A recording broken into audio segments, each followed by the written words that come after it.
दोस्तों, जिसकी जैसी सोच वो वैसी ही कहानी रखता है। कोई परिंदों के लिए बंदूक तो कोई परिंदों के लिए पानी रखता है। उस इंसान से कभी झूठ मत बोलिए जिसे आपके झूठ पर भी विश्वास हो। दुनिया के तानों से कभी नाराज मत होना। अनजान लोग तो हीरे को भी कांच का समझ लेते हैं। सच्चा रिश्ता एक अच्छी पुस्तक जैसा होता है, कितनी भी पुरानी हो जाए फिर भी शब्द नहीं बदलते। कामयाबी के दरवाजे उन्हीं के लिए खुलते हैं जो उन्हें खटखटाने की ताकत रखते हैं। जो लोग सब्र करते हैं या तो वो जीत जाते हैं या फिर सीख जाते हैं। जिंदगी में एक दूसरे के जैसा होना जरूरी नहीं होता, एक दूसरे के लिए होना जरूरी होता है। नमस्कार दोस्तों, धनी सेठ और एक गरीब आदमी की कहानी। दोस्तों, यह कहानी जानवर को भी इंसान बना सकती है। पत्थर की तरह मजबूत दिल रखने वाले की आंखों में भी आंसू आ जाएंगे। जिस गरीब आदमी को सेठ ने अपने महल के सामने एक रात्रि के लिए आश्रय नहीं दिया, उस गरीब आदमी ने सेठ के साथ कौन सा व्यवहार किया, इस कहानी से समझते हैं। दोस्तों, यह कहानी बड़ी ही शिक्षाप्रद, महत्वपूर्ण और ज्ञानवर्धक है। मेरा आपसे निवेदन है कि कहानी के अंत तक हमारे साथ में बने रहना। नमस्कार दोस्तों, बोधि थिंक्स बाय यूट्यूब चैनल में आपका दिल से स्वागत है। किसी नगर में एक बहुत धनी व्यापारी रहता था। उसके पास इतना धन था कि अपने रहने के लिए उस व्यापारी ने कई महल नुमा घर बना रखे थे। सेठ की सेवा के लिए उसके पास कई नौकर चाकर और कई तरह की सुख सुविधाएं थीं। यदि सेठ को एक महल से दूसरे महल तक जाना होता तो वह घोड़े पर चढ़ करके जाता था। सेठ का व्यापार पूरे नगर में फैला हुआ था और इसी कारण से उसे बहुत बार यात्राओं पर निकलना पड़ता था। परंतु सेठ इस व्यापारिक यात्राओं पर अकेला ही जाता था। किसी भी नौकर और अपने साथ किसी अन्य आदमी को लेकर के वह सेठ नहीं जाता था। इन यात्राओं के दौरान उसे कई बार घने जंगलों में होकर के निकलना पड़ता था और कई सराय में उसे रुकना पड़ता था। सेठ को अपने किसी भी नौकर पर विश्वास नहीं था, इसीलिए हमेशा वह सेठ अकेला ही यात्रा करने के लिए निकलता था। इसी तरह सेठ के दिन बीत रहे थे। एक बार की बात है, रात के समय वह सेठ अपने महल से सामने एक दिन टहल रहा था कि उसके सामने से एक बूढ़ा व्यक्ति आता हुआ दिखाई दिया। उस बूढ़े व्यक्ति के कपड़े बहुत ही फटे पुराने थे। सिर पर वह गठरी को लादे हुए थे। जैसे ही उसने सेठ को देखा, उस बूढ़े आदमी ने जो गठरी उसके सर पर रखी हुई थी उसे उठा करके नीचे रख दिया और सेठ को प्रणाम करते हुए कहने लगा, श्रीमान जी, मैं बहुत दूर से आया हूं और मैं बहुत थक गया हूं। यदि आप आज्ञा दें तो यहां रात काट लूं। उस बूढ़े व्यक्ति की बात को सुनकर के सेठ ने कहा, यह मेरा महल है, कोई धर्मशाला नहीं है। बूढ़ा व्यक्ति कहने लगा कि मैं केवल आपकी घुड़साल के बाहर ही पड़ा रहूंगा और सुबह होते ही यहां से मैं चला जाऊंगा। सेठ ने कहा, परंतु यहां तुम्हारी देखभाल कौन करेगा? उस बूढ़े व्यक्ति ने कहा कि मुझे किसी भी चीज की कोई आवश्यकता नहीं है, इसलिए देखभाल की कोई जरूरत नहीं है। सेठ ने कहा कि हमें क्या मालूम है कि तुम कौन हो। एक आदमी हमें रात भर के लिए तुम्हारी रखवाली के लिए यहां पर लगाना पड़ेगा। उस बूढ़े व्यक्ति ने कहा कि क्यों महाराज, ऐसा क्यों करना पड़ेगा आपको? सेठ ने कहा कि वह इसीलिए करना पड़ेगा कि रात को तुम कोई वस्तु उठा करके यहां से निकल ना जाओ। इस पर राम राम कहते हुए उस बूढ़े व्यक्ति ने अपने कानों को हाथ लगाया और सेठ को नमस्कार करते हुए अपने सिर पर उस गठरी को फिर से लाद लिया और वहां से चलने लगा। रात अंधेरी थी, आकाश में घने बादल छाए हुए थे, कभी कभी कुछ बूंदें भी होने लगती थीं। आंधी आने का डर था। वह बूढ़ा व्यक्ति बुरी तरह से थक चुका था। उसके हाथ पैर काम नहीं कर रहे थे, उसका चलना फिरना कठिन था।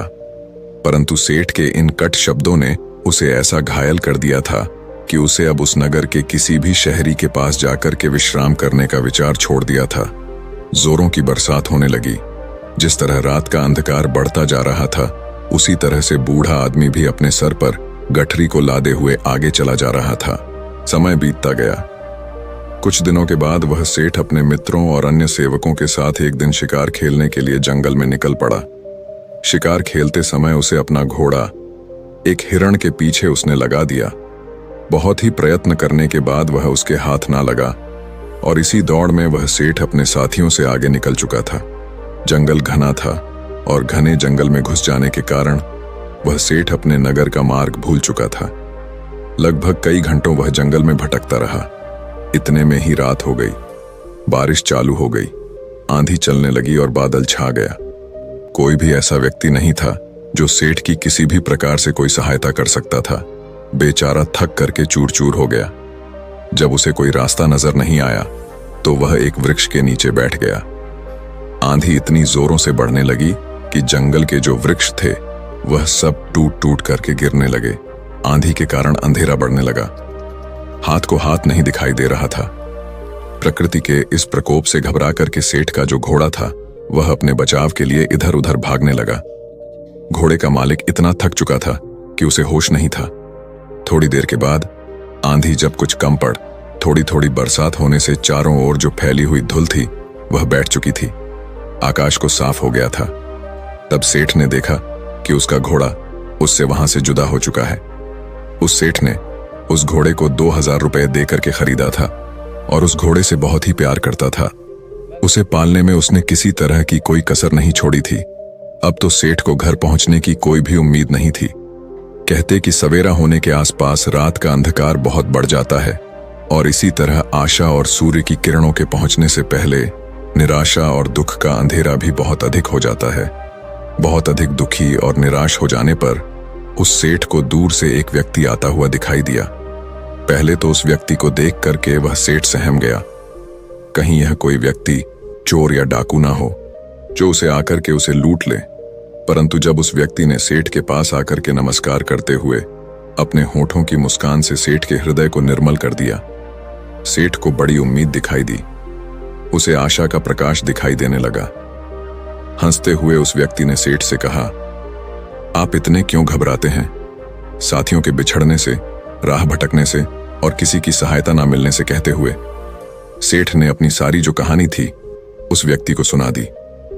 उस व्यक्ति ने जब सेठ की कहानी सुनी तो उसको सेठ पर दया आ गई और वह सेठ को लेकर के अपनी झोपड़ी में चला गया। वहां जाकर उसने बताया कि वह अपने पिता के साथ रहता है।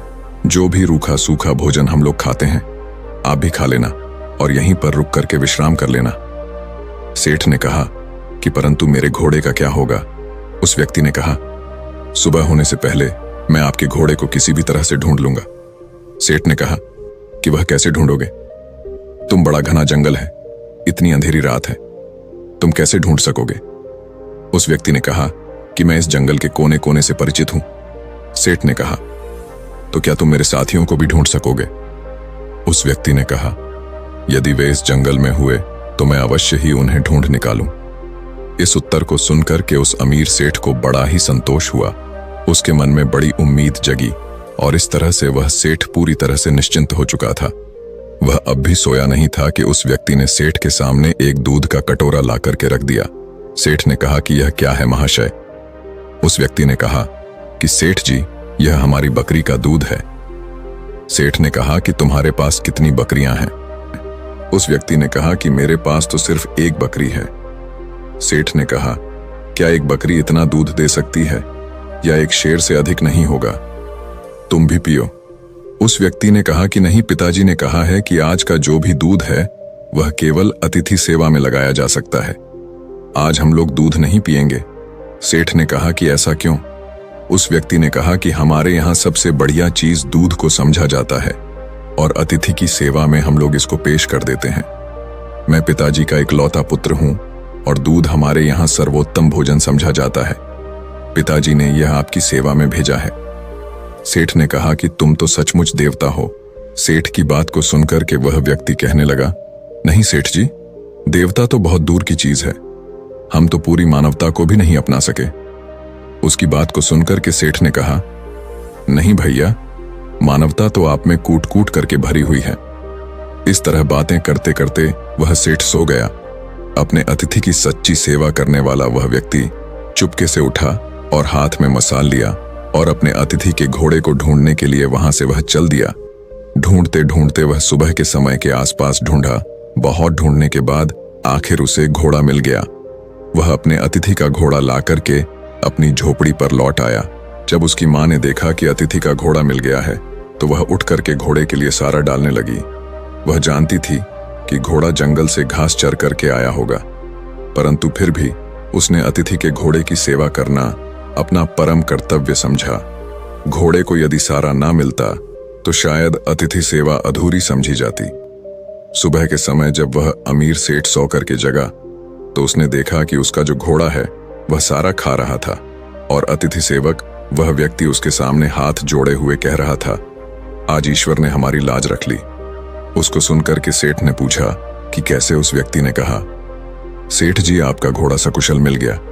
यदि वह सामने की ओर निकल जाता तो शायद बाघ उसे अपना शिकार बना लेता। इतना सुनकर कि उस सेठ ने उस व्यक्ति को बहुत सा धन्यवाद दिया। इस समय उसे व्यक्ति की वृद्ध माता ने अतिथि के लिए दूध का कटोरा भर करके भेज दिया। दूध पी लेने के बाद सेठ घर लौटने की इच्छा प्रकट करते हुए कहा, मैं तुम्हारे पिताजी से मिलना चाहता हूं। वह नवयुवक अपने पिता को बुलाने के लिए गया। उसके पिता बिस्तर पर लेटे हुए आराम कर रहे थे। उस युवक ने पहुंच करके कहा कि पिताजी, जो अतिथि महाशय हैं वह आपको याद कर रहे हैं। उस पिताजी ने पूछा कि किस लिए? पुत्र ने कहा कि वे जानना चाहते हैं। पिता ने कहा, उनसे कहो कि कुछ दिन और ठहरे। पुत्र ने कहा कि मैंने कहा था, परंतु वह नहीं मानते।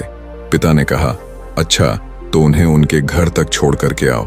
पुत्र ने कहा, जाने से पहले वह आपके दर्शन करना चाहते हैं। पिता ने कहा, बेटा अच्छा, तो यही होगा कि मैं उनसे ना मिलूं। पिता की इस तरह की बात को सुनकर के पुत्र को कुछ आश्चर्य हुआ। उसने अपने पिता के सामने मुख से कभी कोई शब्द नहीं कहा था। आज वह पिता को इस प्रकार देखने लगा मानो उसकी आंखों में शब्द कोई लिखा हो। पिता ने पुत्र के प्रश्न को पढ़ लिया और उसे धीरे से समझाता हुआ कहने लगा, बेटे, तुम शायद यही पूछना चाहते हो कि मैं अतिथि से इस प्रकार दूर रह करके उसका निरादर क्यों कर रहा हूं। असल में मेरी इस बात में भी अतिथि का सत्कार का भाव ही भरा हुआ है। पुत्र ने पिता की बात को सुनक के कहा, मैं इस अनादर में आदर की भावना को समझ नहीं सका। पिताजी, पिता ने कहा, समझाओ भी कैसे? ऐसी कौन सी कठिन बात है जो मुझे न समझ सके? पिता ने कहा, यह एक व्यर्थ घटना है जिसके बारे में बताना नहीं चाहता। पुत्र ने कहा कि अच्छा, तो अतिथि महोदय से आपके बारे में क्या कहूं? पिता ने कहा कि यही कि पिताजी बूढ़े हैं और रोगी भी हैं। वह बिस्तर से उठकर कि चलने फिरने में असमर्थ, इसलिए उनका बाहर आना कठिन है। पुत्र ने अपने पिता का जो संदेश था वह जाकर के उस सेठ को सुना दिया।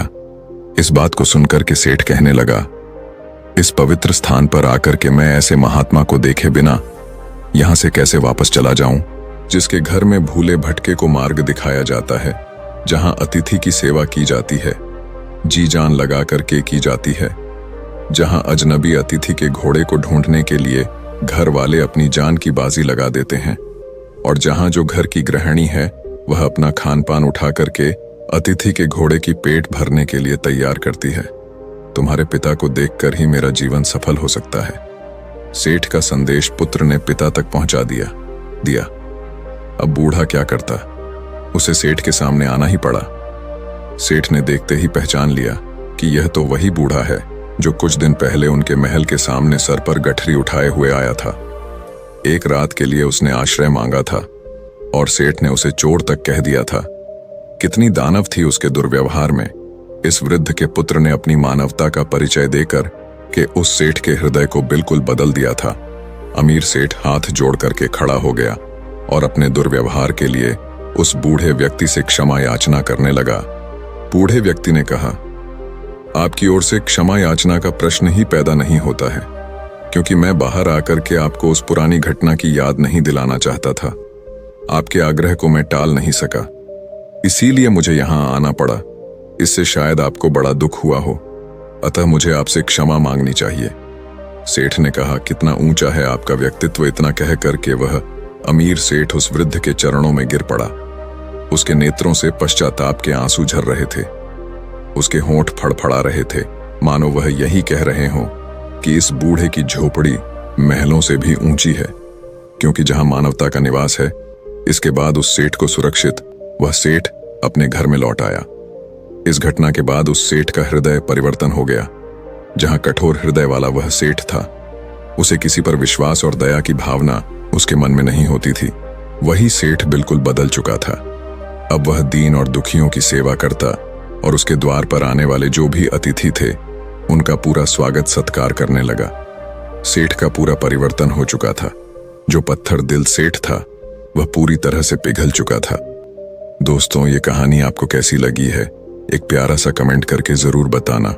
और यदि वीडियो आपको पसंद आया है, अच्छा लगा है, तो इस वीडियो को लाइक शेयर करके चैनल को सब्सक्राइब जरूर कर देना। तो चलिए फिर मिलते हैं ऐसी एक और नई वीडियो में एक नए मैसेज के साथ। तब तक के लिए अपना ख्याल रखें। धन्यवाद और नमो बुद्धाय।